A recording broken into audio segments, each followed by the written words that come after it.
আসসালামু আলাইকুম ওয়া রাহমাতুল্লাহ। আল্লাহর রাসূল সাল্লাল্লাহু আলাইহি সাল্লাম বলেছেন, তিন ধরনের লোক আছে যাদের দেখে সর্বশক্তিমান আল্লাহ তিনি হাসেন এবং তিনি তাদের দিকে তাকিয়ে মুস্কি হাসেন। চিন্তা করুন, আল্লাহ যিনি সারা বিশ্বজাহানের অধিপতি, কি এমন কাজ তারা করেছে যে কাজে আল্লাহ তাদের প্রতি এত খুশি হয়ে যান। রাসূল সাল্লাল্লাহু আলাইহি সাল্লাম বলেন, আল্লাহ তিন ধরনের লোককে ভালোবাসেন এবং তিনি তাদের দিকে তাকিয়ে হাসেন আর তিনি তাদের উপর সন্তুষ্ট।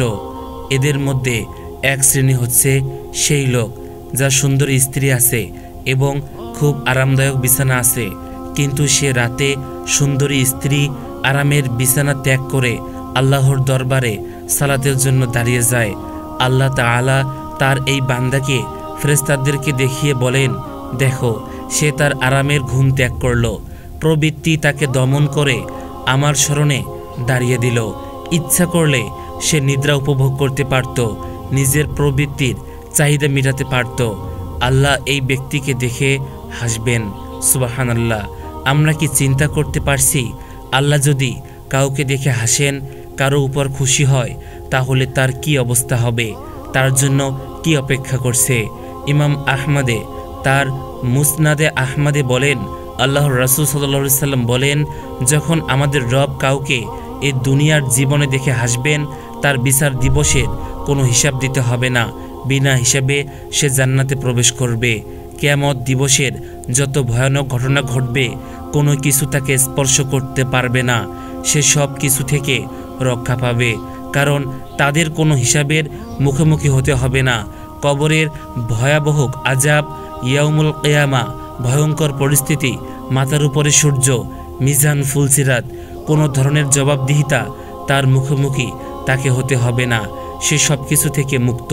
যখন আল্লাহ সুবহানাহু ওয়া তাআলা কারো দিকে তাকিয়ে হাসবেন, আমরা কি চাই না আল্লাহ আমাদের দিকে তাকিয়ে হাসুক, খুশি হয়ে যাক, কিয়ামতের ভয়াবহ ভয়ঙ্কর সব পরিস্থিতি থেকে আমরা রক্ষা পাই, বিনা হিসেবে জান্নাত চলে যাই। তাহলে রাতে উঠুন, আল্লাহর সাথে কথা বলুন, সুন্দরী স্ত্রী ত্যাগ করুন, অল্প কিছুক্ষণের জন্য আল্লাহর দরবারে দাঁড়িয়ে যান। পৃথিবীর বাকি সবাই যখন গভীর ঘুমে আচ্ছন্ন, কেউ দেখছে না, কেউ জানছে না, শুধু আপনি আর আপনার রব। আপনিও তো পারতেন সবার মতো গভীর ঘুমে আচ্ছন্ন থাকতে, কিন্তু কোন জিনিস আপনাকে এই শীতের রাতে আরামের বিছানা, সুন্দরী স্ত্রী ত্যাগ করতে বাধ্য করলো? সেটা হচ্ছে আল্লাহর প্রতি বুক ভরা ভালোবাসা আর যথাযথ ভয়। তাহলে কেন আপনার রব আপনাকে দেখে খুশি হবেন না, মুস্কি হাসবেন না?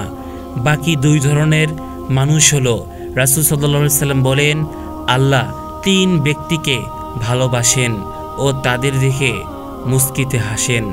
তাদের মধ্যে দ্বিতীয় শ্রেণীর লোক হলো যে ব্যক্তি আল্লাহর রাস্তায় যুদ্ধ করে নিজের জীবন শেষ করে দেয় অথবা যুদ্ধের জন্য সাহায্য করে। তৃতীয় শ্রেণীর ব্যক্তি হলো যে ব্যক্তি সফরে কাফেলার সঙ্গে থাকা অবস্থায় ভালো থাক অথবা কষ্টে থাক, ঘুম থেকে উঠে সালাত আদায় করলো। এই তিন শ্রেণী মানুষকে দেখে আল্লাহ সুবহানাহু ওয়া তাআলা মুস্কিতে হাসেন।